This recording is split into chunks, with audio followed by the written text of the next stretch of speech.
Namaste and Siddhi Pranam. Welcome to your today's session, which is about specific focus and practices after childbirth. So, the postpartum period demands focused attention and tailored practices to support the mothers in their postpartum recovery. So, whether they have had a vaginal birth or a C-section, both cases require specific attention. So these are the guidelines that will outline the specific yoga practices for each phase, emphasizing on gentle movements and breath work to aid the healing and promoting well-being of the mothers. So consideration for safety and individual limitations are provided to ensure an effective and supportive postpartum recovery practice.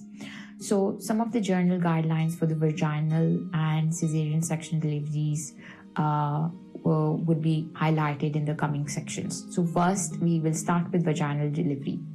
So from week 0 to 6, this is the initial 6 weeks after the childbirth, and it's a critical healing period. And during this time, new mothers should focus on rest and gentle movements that promote blood circulation and prevent stiffness.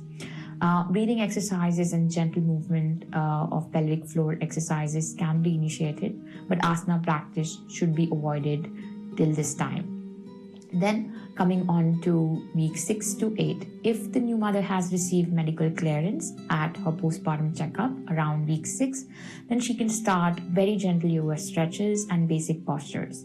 Focusing on poses that strengthen the pelvic floor muscles, improves the core stability, and gently stretching the body can be a great idea at this point in time. We still need to avoid deep twists and intense back bends and also inversions during this time. Then comes the week 8 and beyond. So gradually increasing the intensity and complexity of yoga practice based on the mother's comfort level can be great helpful, and also only after the clearance of the doctor. So we need to continue to listen to mother's body and see how comfortable she is while doing certain practices. And then come the cesarean section. So week 0 to 6 of the cesarean section. This is the initial 6 weeks after the C-section, which is crucial for surgical incision healing. And during this time, rest and gentle movements are essential, and breathing exercises and light pelvic floor exercises can be initiated, but asana practice should be avoided until the incision heals and receives medical clearance. Then comes week 6 to 12 of the C-section. If the mother has received medical clearance at her postpartum checkup around week 6, she can begin gentle stretches and posture that don't put pressure on the abdominal area. We can focus on very light pranayamas, just square breathings, samavritti pranayamas, or alternative nostril breathing, but not heavy abdominal breathing at all.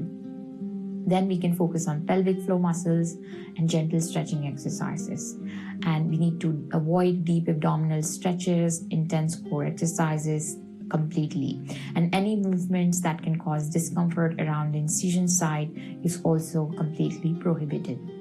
Then comes the week 12 and beyond. So we can gradually introduce more intense poses and exercises, and making sure to modify and avoid any positions that can cause discomfort and pain around the C-section scar.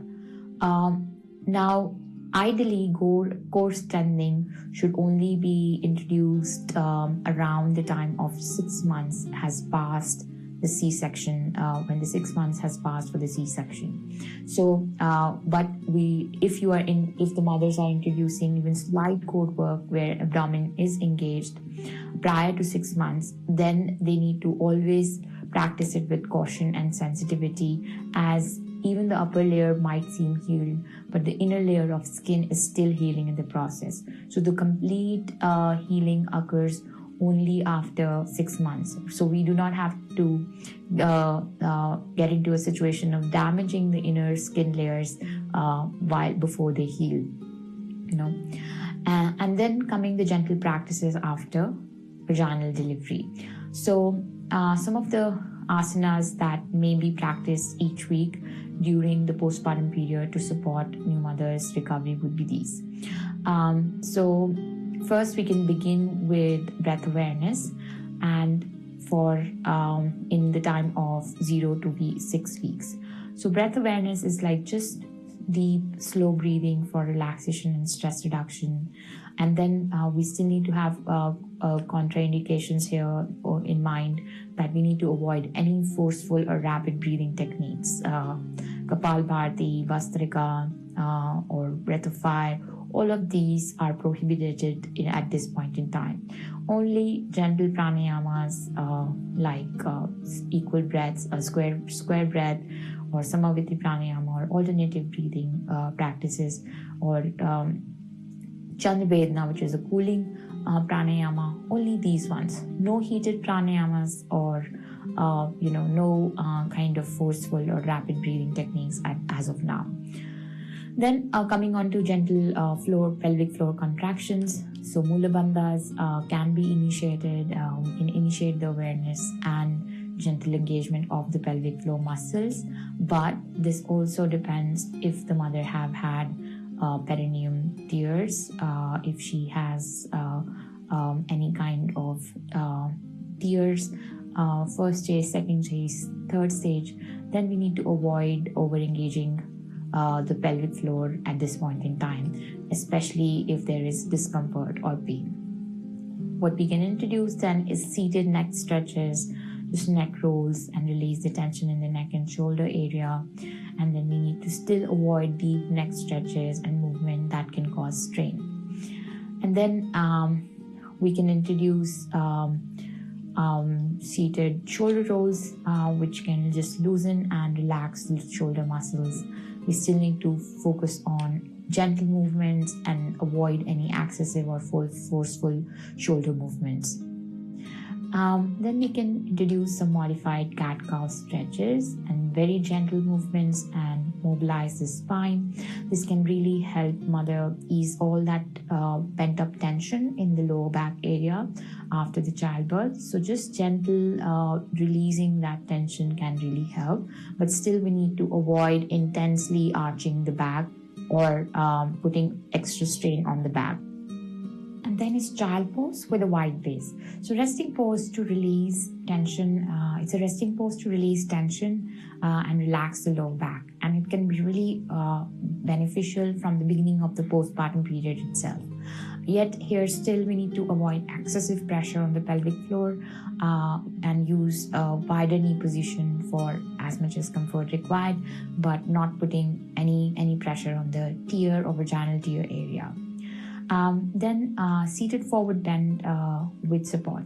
So gentle stretch of hamstrings and lower back is fine, but still we need to avoid any deep forward bends that can strain abdominal muscle or pelvic floor muscles.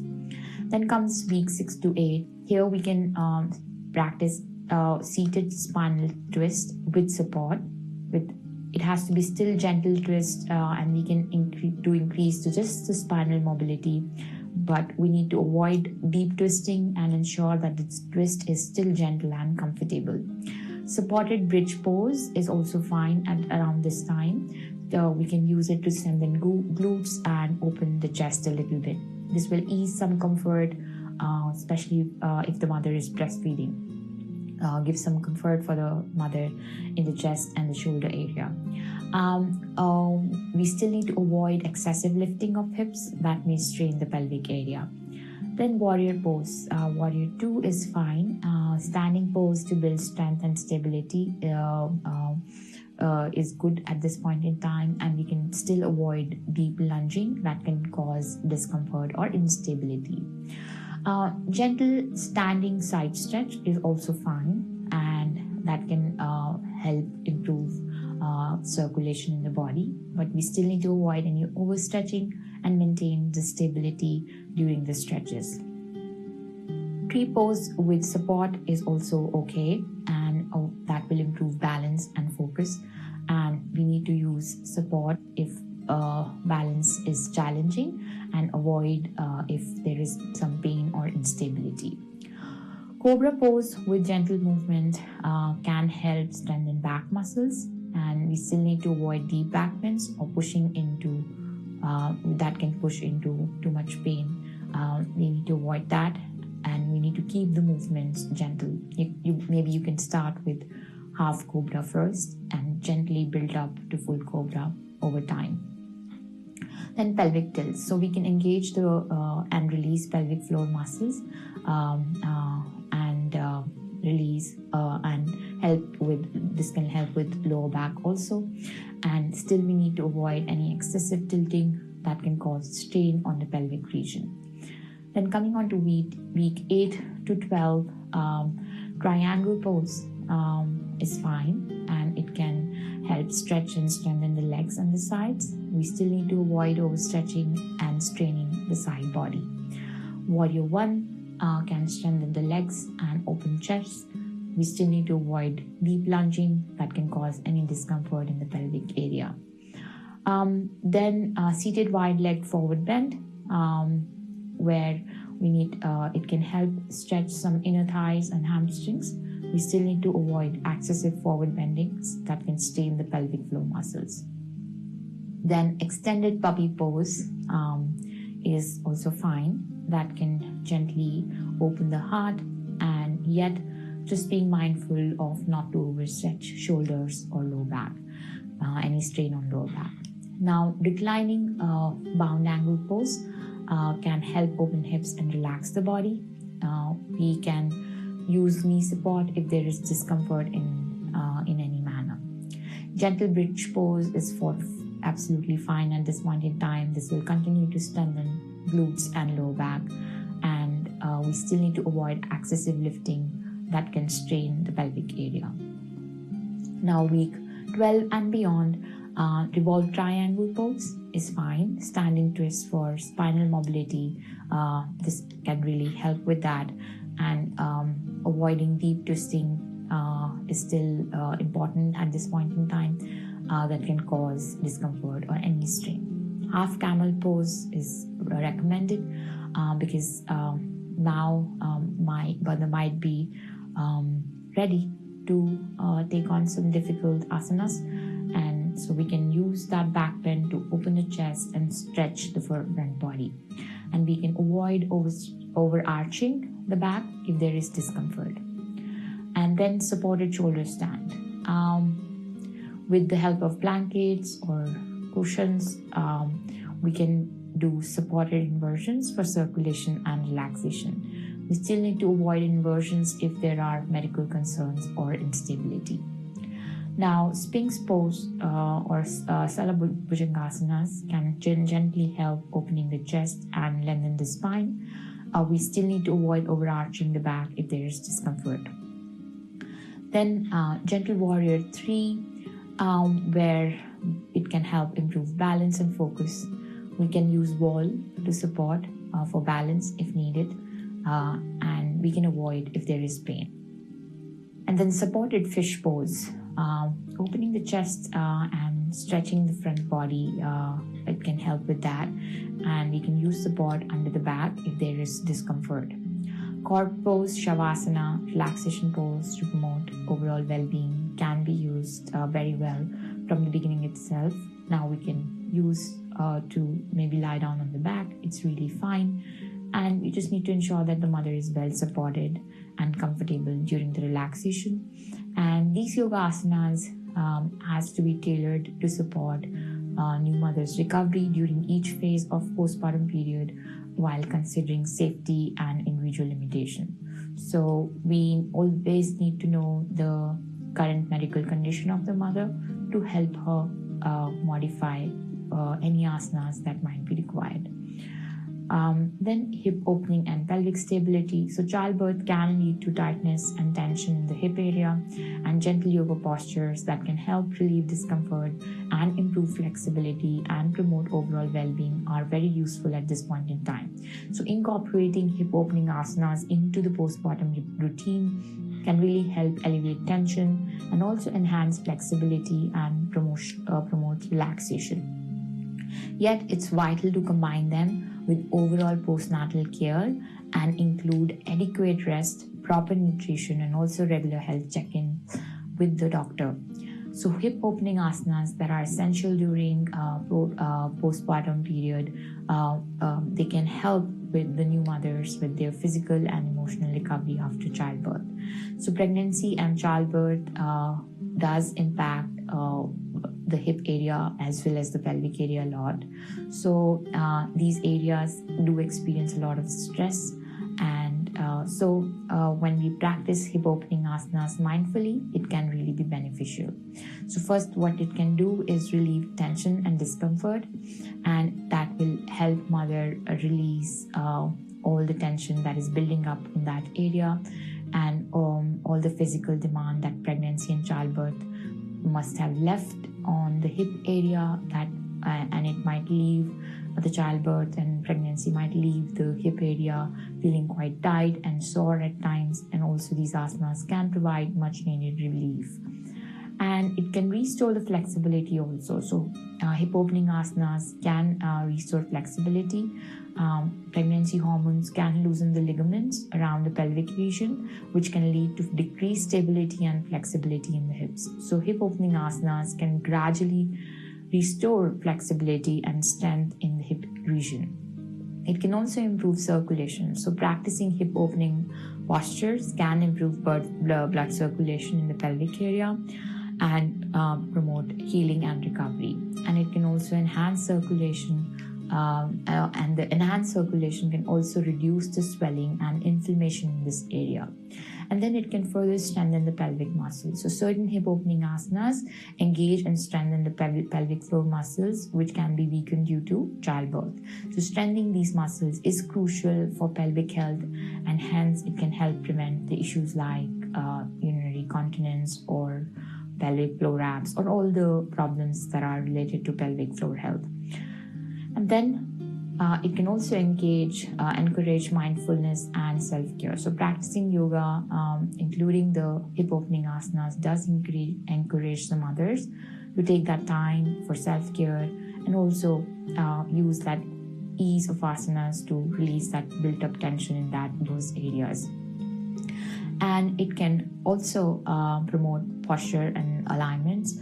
So it does contribute to better posture and alignment and release tension in the hips and lower back, and which is especially beneficial for new mothers as they experience a lot of postural changes due to breastfeeding, as well as carrying the baby for a long time, and also because of lack of sleep.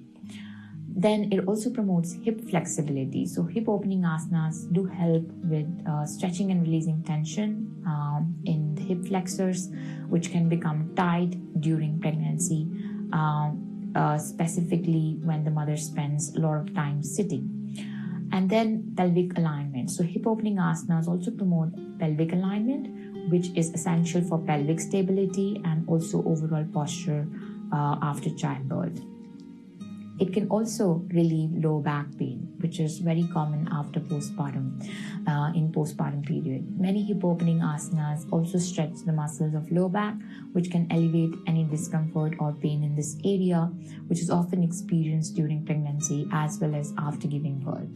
It can also prepare the mother for daily activities. So the movements involved in hip opening postures mimic many daily activities like bending, lifting, and carrying the baby, and practicing these postures can help the mother develop strength and flexibility for these everyday tasks. Then relaxation and stress reduction. So hip opening postures can induce a sense of relaxation and calm, which is valuable during the often challenging and exhausting postpartum period. Ultimately, hip opening postures, along with other postnatal practices, can contribute to mother's physical well-being as well as emotional well-being and overall journey of postpartum recovery and self-discovery that she's going through. So these practices should be gentle, mindful, and safe to accommodate the changes that her body is going through during the pregnancy and childbirth. So some of the specific practices that we can use is butterfly posture, and this seated pose is excellent for hip opening, and we can have the mother sit on her feet together and gently press her knees towards the floor while keeping her spine tall. Supported child pose is also great with the use of props like bolsters or pillows. We can suggest the mother to rest in child pose to gently stretch and open her hips. wide leg forward fold is also great, and this standing posture can help to open the hips and stretch the hamstring, and it's essential to encourage the mother to maintain a wide stance and bend from the hips while keeping the spine long. Then pigeon pose. So we can offer a modified version of pigeon pose with use of props to provide support while stretching the hips. Then squats, gentle squats to open the hips and strengthen the pelvic muscles can also be done, and we can suggest using a chair or a wall for support if needed. So supine hip opening. So lying on her back, and then the mother can practice bringing one knee towards her chest and then letting it fall out to the side in relaxed hip opener. Hip abductor exercises. These exercises can help strengthen the outer hip muscles and promote pelvic stability. And side-lying leg lifts or clamshell exercises can also be beneficial around this time. And standing hip stability, when we look at that, we can encourage balancing postures like tree pose to engage the hips and work on pelvic stability. And then we can also incorporate certain diaphragmic breathing to promote relaxation and connection with the pelvic area. Now, what we need to keep in mind is that all these hip opening asanas should be only done after the medical clearances, and also the pain of the vaginal tear or perineum tear has surpassed. Before that, if we open the legs more, it can put a lot of pressure on the tear area. So all these practices ideally are suggested around and after 12 weeks has passed of the delivery. Before that, only gentle practices just to release tension, build up tension from the lower back, neck, shoulders, and just gentle stretching, gentle breathing. And once the 12-week mark has passed, we can try to help the mother, though each mother's condition is different, and she might feel ready to do leg opening or hip opening asanas even prior to 12 weeks, but some mothers may not. So we need to understand case-to-case scenario and allow the mothers their own time of healing from their birthing journey. Then coming on to back care and postural alignment. So pregnancy and childbirth can place significant strain on the back, and establishing proper alignment and self-care practices are crucial for recovery. And some of the specific practices that we can do is Kapka. This is a gentle spine movement that can be practiced on hands and knees to improve flexibility and mobility. Cobra pose is another great posture to encourage mother to practice to strengthen her back muscles and improve the posture. And seated spinal twist can also help relieve tension in the spine and promote spinal mobility. Then we need to practice proper lifting techniques. We can teach the mother to lift objects, including the baby, with proper body mechanics. We need to remind her to engage her core and bend her knees to avoid grounding the back. And then breathing for back care. So we can emphasize the importance of deep diaphragmatic breathing as it helps to support the back and maintain good posture. But this should be avoided. Even lifting should be avoided if there is a C-section for at least few months, 4 to 5 months.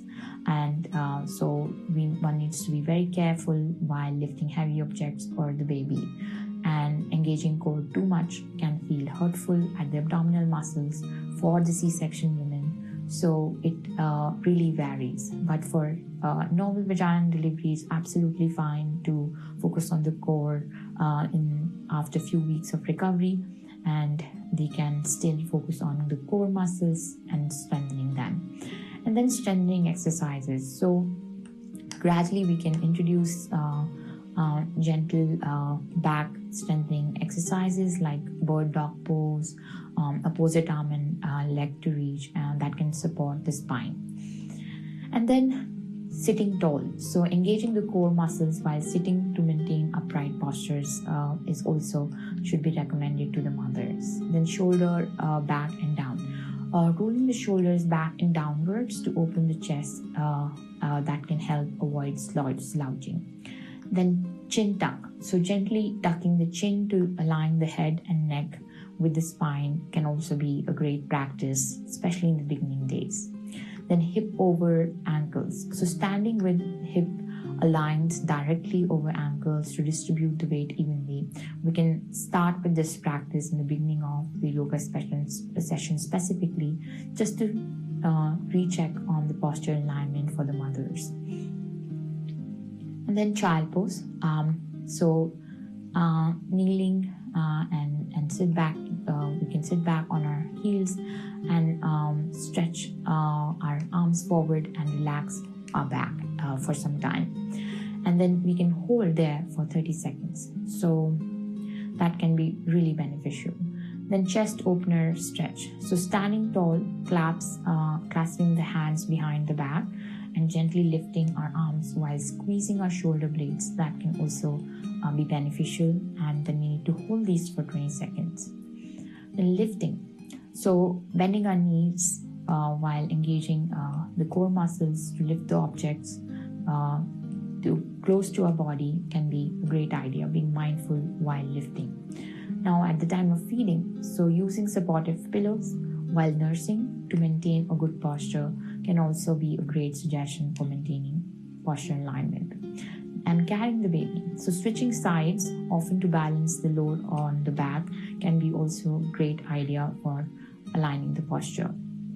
And relaxation and stress relief. So we can introduce guided relaxation in the beginning itself and offer guided relaxation session where we can lead the mother through series of visualization and relaxation techniques to promote deep relaxation. We can introduce progressive muscle relaxation, PMR, also at this point in time. We can teach the mother how to systematically tense and relax different set of muscle groups to release physical tension and also promote relaxation.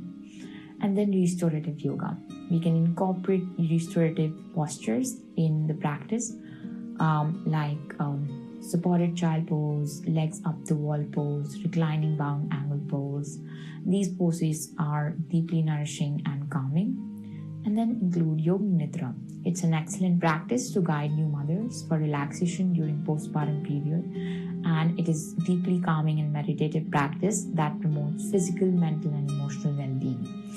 And for that, we need to certainly find a quiet place, comfortable space. Use props and pillows to ensure comfort, dim the lights, maybe play soothing music in the background to give that comforting environment. And also use affirmations like I'm relaxed and at ease, I'm embracing this precious movement of rest. And then through this, you can guide her through a systematic rotation of consciousness inside of a Yoga Nidra and direct her attention to different parts of her body and allow her to briefly focus on her each body part and then letting go the tension from each body part.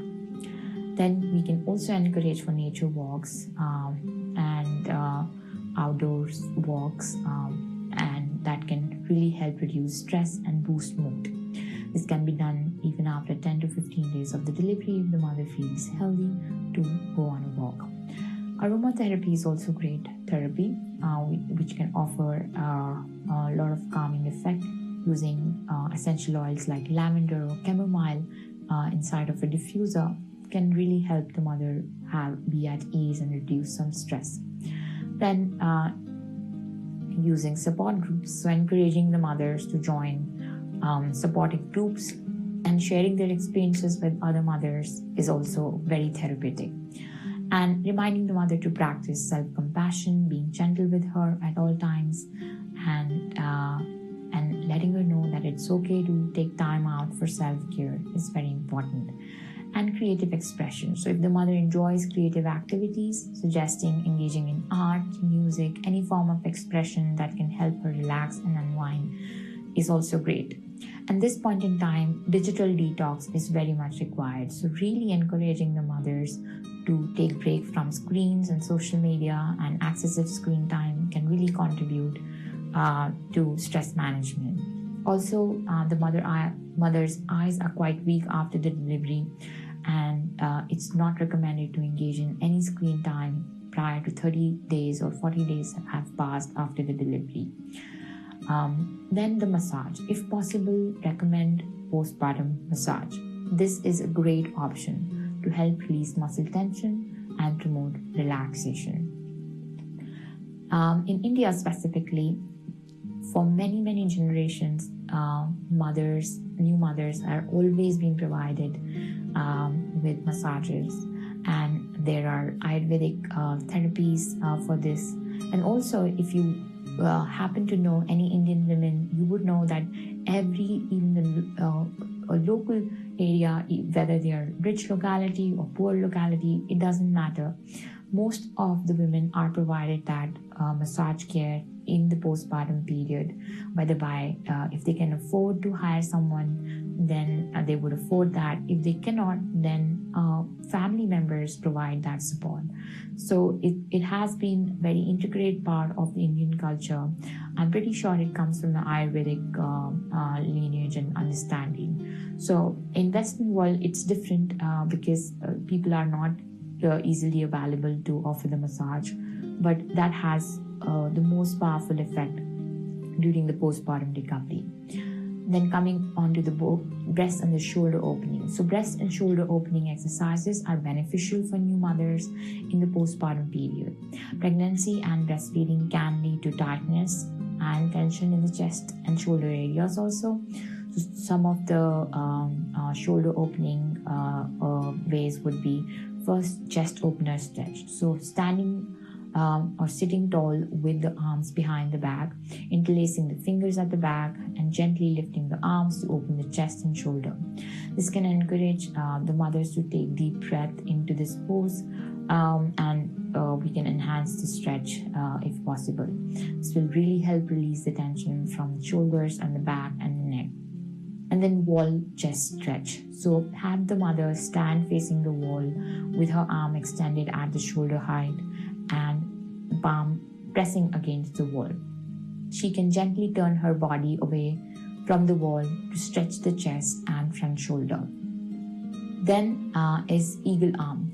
In a seated and standing position, guide the mother to cross one arm over the other in front of her body and bringing her palms together if possible. And this pose opens the upper back and shoulders. And then thread and needle pose. So we can instruct the mothers to come into her hands and knees and then thread one arm under the other and lowering the shoulder to the ground and stretching the arms to the one side. And this pose releases tension in the shoulder and upper back. Then supported fish pose. So placing one bolster or rolled up blanket under the mother's upper back as she lies on the back is a great idea. Let her arms relax, open to the side, and this gentle back bend can help open the chest and shoulders. And shoulder rolls. So have the mother sit comfortably and perform gentle shoulder rolls, lifting and rolling the shoulders back and down in circular motion. Then neck and shoulder release. So encouraging the mothers to gently release any tension in her neck and shoulders through gentle movements and self-massage is also a great idea. We can also promote and help encourage mother for correct latching position. So we can start by ensuring that the baby is latched correctly during breastfeeding. A good latch will not only benefit the baby but also prevent unnecessary strain on the mother's neck and shoulder. Then use supportive pillows. So encourage the mothers to use supportive pillows during breastfeeding to bring the baby closer to her body. Pillows can provide extra support to her arms, shoulders, as well as the back. And then we need to sit comfortably. Instruct the mothers to sit in a comfortable and supportive chair and use a nursing pillow or a couch to maintain an optimal posture during the breastfeeding. Avoid hunching or slouching. Adjust the arm position. So advise the mothers to keep her elbows close to her body while breastfeeding, and this can help reduce strain on the shoulders as well as upper back. And then relaxing the shoulders. So remind her to consciously relax her shoulders during breastfeeding. Many new mothers tend to raise their shoulders unconsciously when breastfeeding, tending to build up tension. And then chin tuck. So encouraging the mothers to maintain a slight chin tuck to keep her neck aligned with the spine. That will avoid the strain in the neck and the upper back. And then switching sides regularly. So just alternating breastfeeding positions and sides to avoid overusing one arm or one shoulder. This will help distribute the workload and also reduce tension in specific muscles. Then self-massage. Show her how to massage her neck, shoulders, and upper back to release tightness and soreness. And then staying hydrated and nourished. So remind her to stay hydrated and nourished during breastfeeding to support her overall well-being. And some restorative yoga postures, cat-cow stretch, and deep breathing can also be beneficial to release any stress in and around this area. Then comes the pelvic floor region reintegration. So we can use breath work, breath awareness to begin with, and begin by teaching the new mother about diaphragmatic breathing, and also known as deep belly breathing. This encourages the proper engagement and relaxation of the pelvic floor muscles during breath cycles, and encourage her to be mindful of the connection between breath and the pelvic floor, guiding her to gently engage and lift the pelvic floor on inhale and release on exhale. Then introducing the Kegel exercises. Teach Kegel exercises to specifically target pelvic floor muscles. Instruct her to contract the pelvic floor muscles and hold for a few seconds and then release them, and gradually increase the duration and repetition as the muscle gain more strength over time. Pelvic tilts. So guiding the mothers through pelvic tilts exercise while lying on her back with knees bent is also a great inclusion. Instruct her to tilt the pelvis forward while arching the lower back, and then tilt it backward, flattening the lower back. So while engaging the pelvic floor, this will help pelvic alignment and also pelvic floor activation. Bridge pose with pelvic floor engagement. So encourage her to practice bridge pose while focusing and engaging and lifting the pelvic floor muscles and applying Mula Bandha or root lock at the time when she's practicing the bridge pose. When she goes up, apply a root lock and then release, and when she releases the bridge pose, she also releases the pelvic floor muscles. This adds a strengthening element to the pelvic floor area and also helps her recover with the pelvic instability. Modified boat pose. So guide her to sit in her knees bent and feet flat on the floor, holding onto the back of the thighs for support, and she can gently lean her back while engaging the pelvic floor muscles. And this exercise can activate the core and pelvic floor. Now, pelvic floor relaxation. So emphasizing on the importance of allowing the pelvic floor to relax fully after contraction is also a great idea.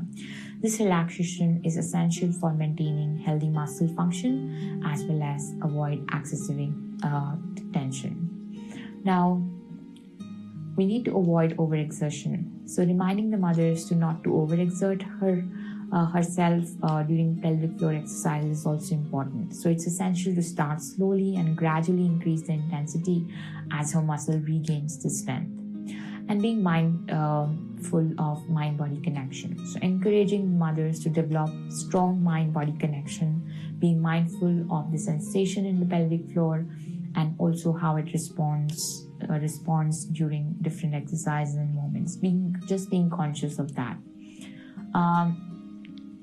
Some women are want to regain their sexual life quite sooner, and they might overexert the pelvic floor muscles just to tighten their vaginal area. This may not be the case with every woman, but some women does that, and this can leave them with leftover pain in the pelvic area. So that's why it's important not to overdo them and only gradually increase the intensity whenever the body is ready. Patience and consistency. So reminding her that pelvic floor regeneration is a gradual process, and it's really important to be patient and consistent with the practice to see the improvement over time. Then having self-compassion and mindful self-care. So some of the suggestions of self-compassion and mindful self-care would be to normalizing the emotions, reminding the mother to who is experiencing the wide range of emotions during postpartum period, to include everything and welcome every emotion, include joy, sadness, anxiety, and fatigue. They're all part of life, and it's really fine. Letting her know that all feelings are valid and they're part of this journey. We can also encourage her to speak to herself with kindness and understanding, and just as she would speak to a dear friend in need. And that can help her reframe any self-critical thoughts into compassionate and supportive ones.